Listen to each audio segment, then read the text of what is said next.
Okay, please welcome Agnieszka with your applause.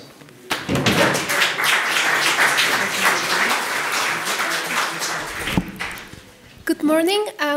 It's a great pleasure to be here. That's not the full title of my talk, but you may wonder why I use the phrase Soviet propaganda in the title of a talk that is given in 21st century. Well, I have to say I used to work in a university, and sadly this is very relevant today. This work is basically the product of some of my traumas that I've been through personally when I emigrated from Poland to Western academia and witnessed what was happening there. So my plan is that first I will give you the nature of all-encompassing propaganda or information war that is meant to subvert society, giving the example of Soviet propaganda, which is the most extreme one to study. And then, giving this example here, I will answer 3 questions. Firstly, can the definition of aggression be expanded in the framework of natural law, given what we know of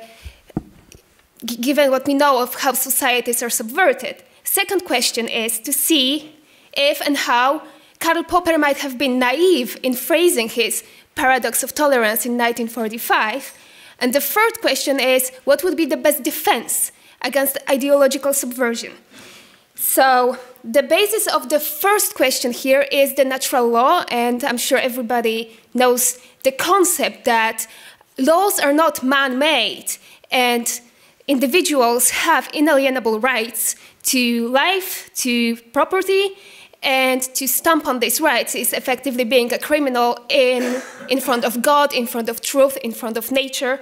So I have here I have put some of the favorite quotes of Judge Andrew Napolitano. He always quotes, a man for all season.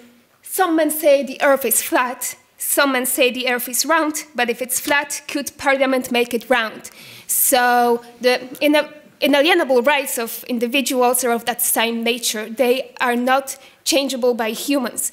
And now we will work in this legal framework that if we restrict anybody's right to expression or life or property, then we are criminals. So that's the basis of the first question. The second question also comes in a way from there. The paradox of tolerance. Why paradox? So it has been phrased in Open Society and Its Enemies, when Popper claimed that the issue he's seen in free speech is that those who are intolerant might in the long run destroy the principle of tolerance. So if we grant free speech to everybody, we also grant it to those that would seek to abolish it. Which could turn out to be self-destructive. So he would then say that there is no free speech for you if you don't want free speech. That's where the word paradox comes from. Now, there are 2 issues in this approach, or maybe even 3. Well, the first one is that, well, who is to decide who we don't tolerate? And isn't that person a human being? And wouldn't that already violate the natural law? But the second issue with this, and I will explain it further in the talk, is that for this to work, there must be a clear demarcation line between those who are tolerant and those who are seeking to abolish free speech. And if we want to carry out what Popper advocates, we would want to be able to clearly distinguish, you are a propagandist. I will show that this is not possible, but I don't think that in 1945 he would see what's coming. So the question is, what happens if aggression is not yet aggression? Let's see that I want to install communism in the USA. I am an agent of Andropov. And what I do is that I don't do it right away. I don't do violent revolution that would be a clear violation of the natural law. What I do first is fund certain newspapers, engage in a kind of cultural war, all those activities that are not aggression in themselves. And basically this is a phenomenon that was already written about before Christ in 100 BC, Sun Tzu was sort of the first theorist of information war and of military strategy. And what he wrote is that, well, you're not really a skillful warrior if you win 100 victories energetically using your swords or tanks. You are really a skilled warrior if you fool your enemy to destroy themselves. So what he advocated for is to weaken the enemy's culture and make them think the opposite of what they should, and only then they would be, the opposing army would be ready for energetic attack. Or you could just wait until your enemy destroys themselves by listening to your propaganda. So if that's how they fight wars, can we extend the definition of aggression and still remain in the framework of natural law? What are we supposed to do now?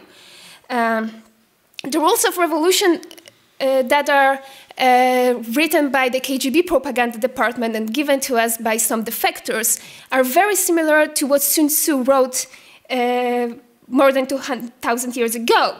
So the principle of subversion is formulated in this way in his works: cover with ridicule all of the valid traditions in the country, disrupt the work of the government, create conflict between different groups inside the society that you want to subvert to your rule, turn the young against the old, spread disunity and dispute this sort of measures. They are also a part of war. And it is still always very relevant, and the last century proved it very well. So this is actually a list of departments of Soviet military intelligence agency, and I should have put like a circle here. I think here is information war, yes. So, however, when it comes to culture and politics, it was the KGB, not the GRU, that was doing the dirty work. So let's look at the example of century of exaggerations that will tell us show us the phenomenon better. Of course, these defectors are difficult to cite. They are obviously traumatized and very pessimistic, and they write certain pamphlets. One of the most known ones is the Love Letter to America, written by Yuri Bezmenov or Thomas Schumann. It can be found online, and in that pamphlet you could see how the rules of revolution for the KGB propaganda department are similar to what Sun Tzu advocated. And this is Yuri Bezmenov. He actually was inside the workings of propaganda department, then he defected to Canada. Another example, maybe more prominent defector, the highest ranking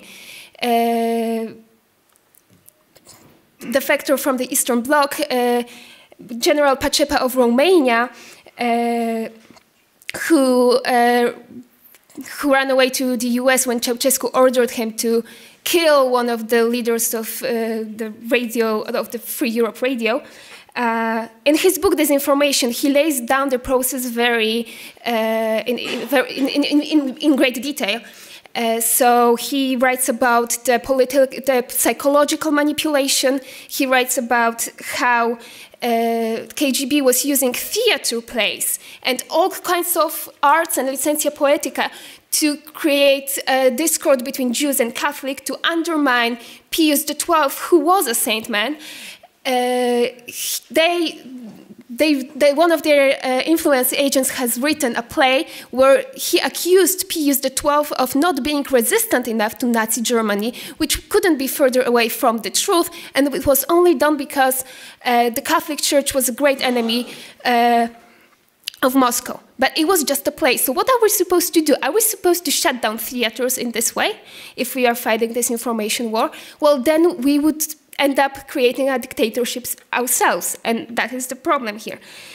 So what are the stages of subversion? First, it's demoralization, destabilization, crisis, and only then normalization, which is direct political aggression. This is taken from Bezmenov. And now the question is the defense here ethical or not? And is defense here, is it too late? If we look at the rules for revolution, they are very similar to what Sun Tzu wrote. corrupt the young and make them superficial, divide the people into hostile groups by constantly harping on controversial issues of no importance, destroy people's faith in their national leaders by contempt, ridicule, disgrace, always preach democracy but seize power as fast as ruthlessly as possible, encourage inflation, discontentment, turn one group against another group. Now, the United States have always been the biggest target of the propaganda department, and I suppose that you could see some of what's happening now in the list of these rules.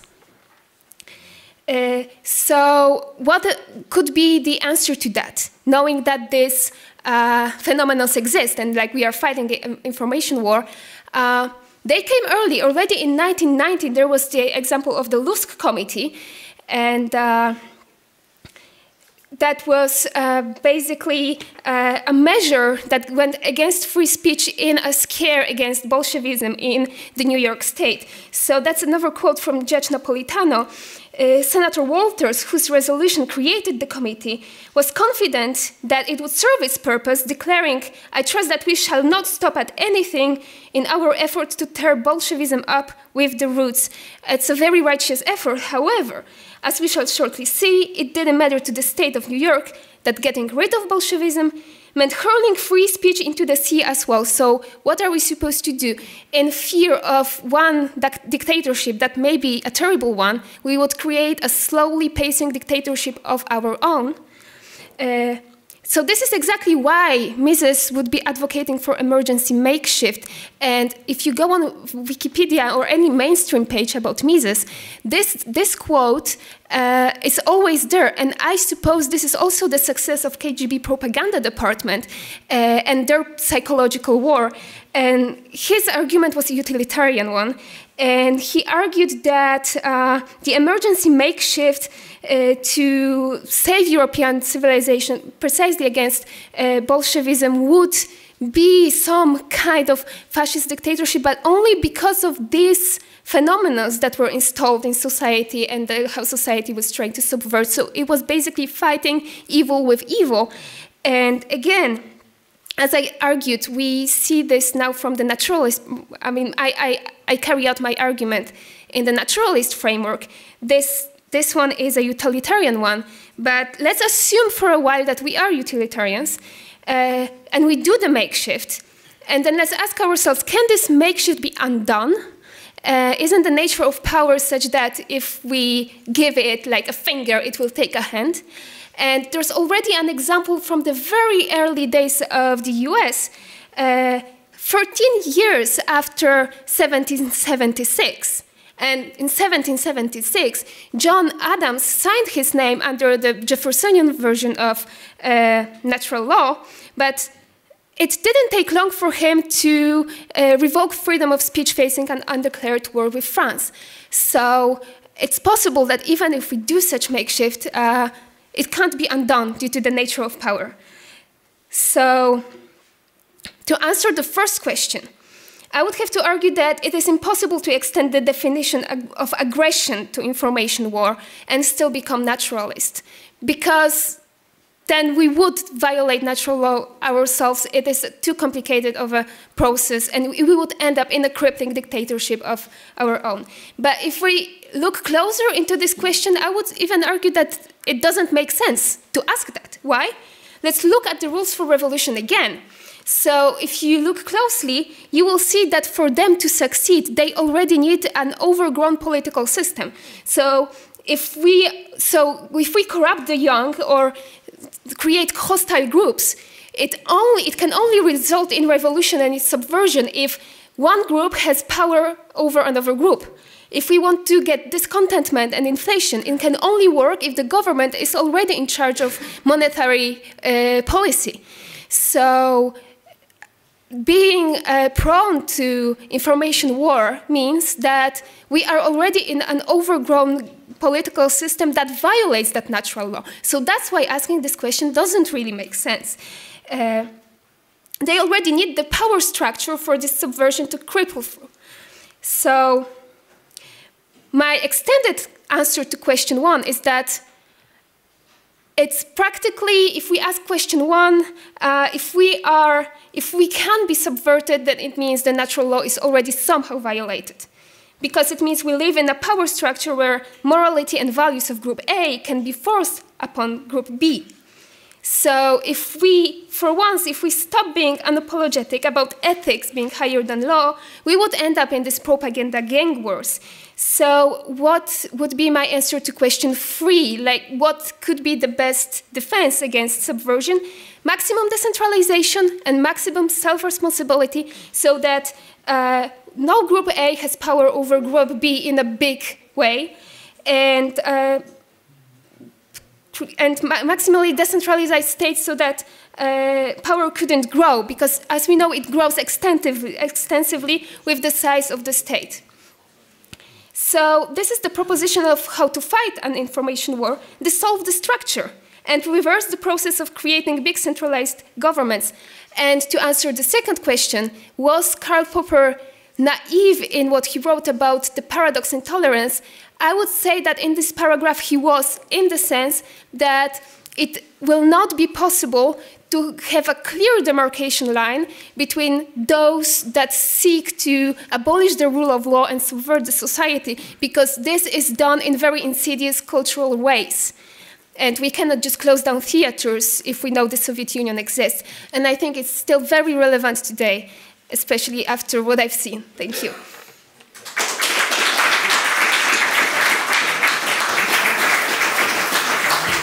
We have 3 minutes for questions, so I guess we can take 2 of them.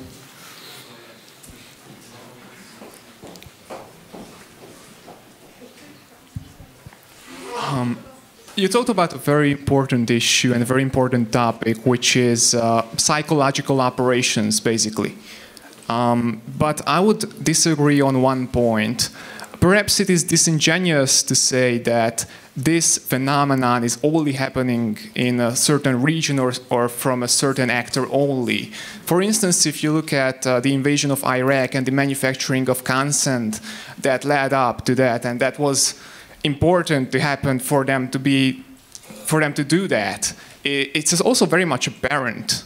So when we talk about psychological operations, I think it's also important to look at the domestic psychological operations as well, and to see their effects, because they can be just as crucial and just as detrimental to society. And on the other point, you also mentioned free speech. Do you think that it is also an issue if we limit free speech, because it certainly disintegrates the free marketplace of ideas? Do you agree with this statement, and do you think it could be an issue for a free flow of information? Well, firstly, of course, those phenomena exist also in a domestic way. It's not only some kind of other entity. So they are always there, and I only used like a very big example here. And yes, I agree with this statement. So like free speech has a lot of consequences also on the economic side, and I would argue that limiting free speech will always be dangerous, and sometimes it will take longer for us to see how, but yes. Thank you very much. More questions? So, in light of Yuri Bezmenov's comments on subversion of the United States by Russia, it is pretty clear that it has already come quite far in increasing the time preference of the citizens and dividing people into tribal groups, especially the left versus the right. So I wonder if you have some thoughts about what will ultimately occur. Will it may it end up in a civil war, or will it end up with the people becoming more interested in secession or something like that? It's a good question. I was thinking about that. If you read Bezmenov, he said that he would predict for communist revolution to happen in the States as early as in the 80s, but he was clearly traumatized and very pessimistic because, well, you know where he came from. But now I see that these processes are very, very stretched in time. So right now we see a lot of what they aimed at, like only now in 2019, and I would say that Bezmenov, in his pessimism, didn't see certain positive mechanisms, but it's really hard to predict. There could be a civil war and probably some champagne in Kremlin that would pop up. Again, I think going to the first talk of this session, I hope that the basis of, I see a lot of, the basis of American Revolution is still very present in the culture, maybe not in politics, but in the culture. And there's still the Second Amendment, so I wouldn't be very pessimistic, but I don't know, let's see. All right, that's it. Thank you, Agnieszka.